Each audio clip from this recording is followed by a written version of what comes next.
As the battle between Mr. Murakami and the protagonist continues in the gymnasium, the spotlight of this chapter focuses primarily on the awakening of Kokiyuki Shiro to her dormant potential, as well as the absolute guarantee that anyone reading the series is starting to hate this gym teacher more and more by the chapter. Mr. Murakami is someone that seemed pretty innocent when they were first introduced. I mean, this gym teacher was also included in a bunch of volume extra segments that Yukinobu Tatsu added to the official releases. He was initially shown to just be a caring gym teacher that just wanted his students to listen and succeed in physical fitness. But unfortunately, he was a gym teacher, so we should have known from the beginning. Now, whether the gym teacher has just always been a scumbag and was merely able to hide behind his position of authority and behind the scenes blackmailing, there is also a chance that this teacher has been corrupted in some way by Count Saint Germain or some other unknown force, which maybe we'll find out about more as we learn about the Shadow Organization and how it overall operates. Because even at this point, with how little anyone knows about Count Saint Germain's organization, quote unquote, or even how the people inside of the organization don't even understand the inner workings of it,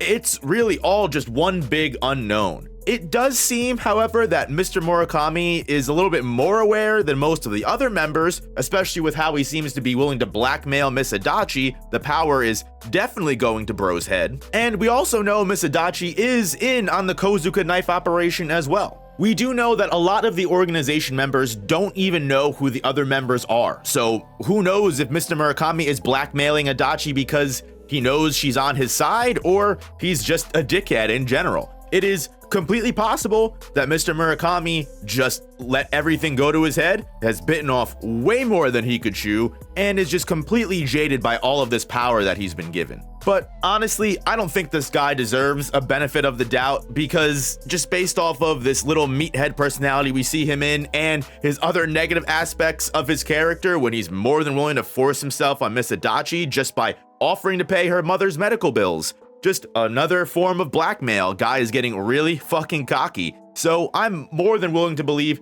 he was always a shitty human being and again was just able to hide it. Something that a lot of people did pick up on this chapter and the last one was when we got the reveal of Mr. Murakami being the blackmailer, his overall weird mannerisms and behavior, like, picking his nose, eating the booger. Most of us in the DanDaDan community know that Yukinobu Tatsu doesn't include these small little details for no reason. 9 times out of 10, these small little things are breadcrumbs of foreshadowing and story prediction. Because one thing that a lot of readers in the DanDaDan community noticed, Mr. Murakami is almost acting identical to one of the Cursed House arc's Kito family, but more specifically, Naki Kito. The matriarch of the Kito family that was actually revealed to be a centuries-year-old subterranean creature just disguising themselves with human flesh, had the primary goal to sacrifice local villagers and feed them to keep the gigantic Mongolian deathworm they had living underground, known as the Tsuchinoko, alive and prospering. After the death of the Tsuchinoko at the hands of Momoyase and the loss and arrest of the Kito family, Naki Kito declared and vowed revenge on Momo and her friends for ruining her 200-year spanning plan to raise the Tsuchinoko. She was somehow able to escape while the rest of the family was arrested, and we know that she could come back at any point in time. While, again, this is not confirmed by any means and just speculation, it would make sense to me. Again, with both of these battles having to do with people that Count Saint Germain was able to enlist just because he knew they had grudges against our protagonists. But just to get back to the fight in the gymnasium here, although we have searched high and low across the gym with KOUKI'S pygmies, it's very apparent that the protagonists have been had. Mr. Murakami is nowhere near the battlefield that they're on, which means all this time they've spent looking for him, fighting off the dribblers while looking for him instead of escaping, was just one big waste of time that only served as a detriment to their energy levels. With exhaustion coming full circle and the dribblers not slowing down any bit, Mr. Murakami is in a completely safe area, and there's literally nothing Ira, Rin, or KOUKI can do to get themselves out of this situation. It might be Fubar. And especially with this being KOUKI'S first major battle, she's immediately doubting herself, and she really thinks that there's nothing she can do to help whatsoever. she has not built the level of experience that, Rin and Aira have over the course of the series, and it shows right here. That is what I would say, at least until the Pygmies remind Koki that she has a true ability of her own. They make a makeshift piano for Koki and request that she start to play this instrument. And it's very obvious that the Pygmies, from watching Koki from afar this whole time, know more about her than she may even know herself. Something that Rin's guardian spirit even confirms by claiming that the Pygmies are literally telling Koki to use her true powers that she didn't even know she had. Rin and Aira's first idea is honestly that Koki being able to play the piano could produce a powerful enough song that would flow well with Rin's singing abilities, so they could combine their power and potentially expand Rin's gravity strength and out of the gym, at least to escape, right? But even more than that, it seems that unbeknownst to Koki, she had a paranormal ability that was just lying dormant that she never realized she had, which, if Koki's got one, that just makes me even more sure that our boy Okarun is about to turn up in this fight against Heisei and Jet Booster. But anyway, going into a brief flashback for motivation, from an early age, Koki started playing piano, and she realized that as she played and felt in tune with the instrument, she could almost see the sound flowing through the air itself. This is a representation of Koki being born with a very special talent that a lot of skilled musicians actually have in real life, and it's called perfect pitch. Again, very rare ability that humans have where they're literally able to replicate a song and play it to 100% accuracy without knowing the notes, having any prior instruction. They are quite literally able to reconstruct the song through the memory that they have of hearing it. It's obvious that this is why, from a young age, Koki was deemed a prodigy at playing the piano, because whatever she did, she was able to play freely. She was able to produce amazing sounds and music just by letting the music flow through her fingers and not really thinking about it too much. However, this eventually became a crutch for Koki, because as she grew up and started taking music more seriously, her parents became a lot more strict and started coming down on her hard for not understanding sheet music and being unable to interpret notes the correct way. While Koki's perfect pitch was more than enough to win childhood competitions and deem her a prodigy, she really seemed to struggle by interpreting other musicians' notes and having to follow instructions.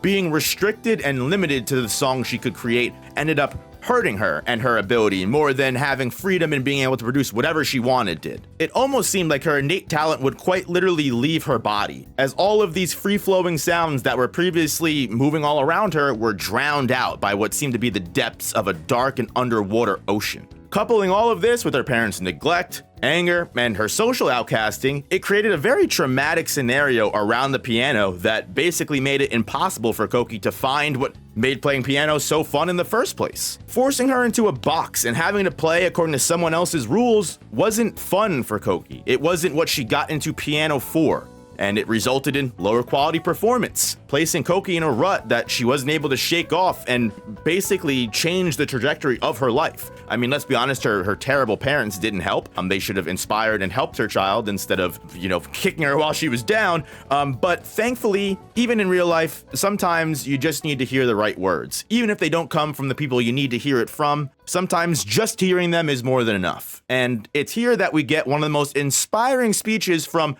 quote-unquote leader Aira, and it's pretty fitting, honestly. Because Aira and Koki, we know they have this history of being competitors in this piano competition. Aira used to idolize Koki back in the day. Not because she was just, so great and skilled at the piano, but because the music that Koki crafted, the music that Koki played was fun, it was exhilarating, it was free. She was able to play notes that Aira didn't even know was possible, and it allowed Aira to forget her mom's death for a while. It allowed her to immerse herself in playing piano. It inspired Aira to continue playing the piano and grow and get better than Koki, to the point that when Koki quit, so did Aira. She saw no reason to play piano herself if the girl who showed her how great piano could be also gave up. And it's that motivational speech from Aira, her former piano rival, that courses through Koki's veins. It shuts off any and all distractions except the notes that ring from the piano.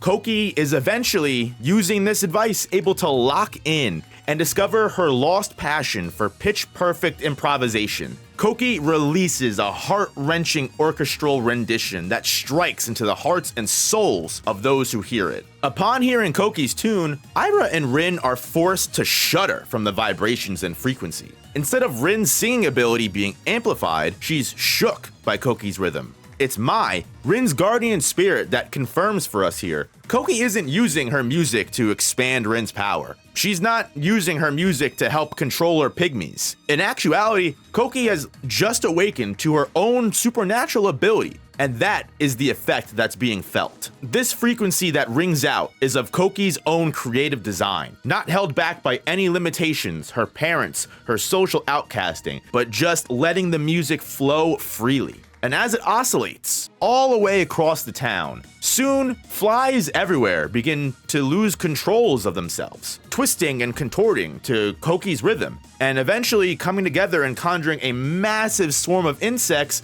that all seem beholden to Koki's song, like the Pied Piper. While it's unclear as of right now what is going on, and honestly it'll probably be revealed next chapter, it is ironic to me, at least, that this power that Koki seems to have almost falls directly in line with one of Count Saint Germain's random facts he was hitting Okarun with at the beginning of this arc. His whole noise cancellation, frequencies bouncing off one another to create new sounds and block others out, and even the very final piece of the puzzle, which was how living beings can technically be controlled through subtle vibration of our bacteria. The whole philosophy that free will is just a lie that we tell ourselves. It seems that Koki's power might directly piggyback off of this idea and may have been a foreshadowing to what she could do, as the ability does seem to be sending out vibrations and frequencies that allow her to control insects, maybe even more things as she unlocks more of the power. But at least until next week, the one thing that does seem very apparent is that Koki's sound might now be far and wide enough to reach outside of the gym and actually affect Mr. Murakami. And last thing to mention before I close out this review is, I didn't mention it, but it also seems like Mr. Murakami might not be as safe as we think, because he is blackmailing Miss Adachi, but she might have some secret plans of her own. Not only is she not very responsive to the blackmailing, she might be girl bossing her own way out of this scenario, as we do see behind the back, she is holding a talisman that appears to be the same talisman her Jiangshi wield, the talisman that forces servitude even in death, which could potentially mean she plans on stamping Mr. Murakami with that shit and converting him into one of her zombies when he least expects it, or at the very least turning on him and fucking over that dirtbag slime ball, because his hubris, cockiness being his downfall is poetic. But like I said earlier, we just will not know until we see what happens next chapter, guys. Thank you if you made it this far into the video. I genuinely do appreciate it. And if you want to talk more about DanDaDan and the DanDaDan community, consider becoming a member of the Discord. It's only $1 and you get access to all of the channels to talk DanDaDan or any other series we may read weekly along the side of this channel. Or consider checking out the main channel if you want some extra kind of content. But until then, guys, peace, peace, peace, peace, peace, peace, peace, peace, peace.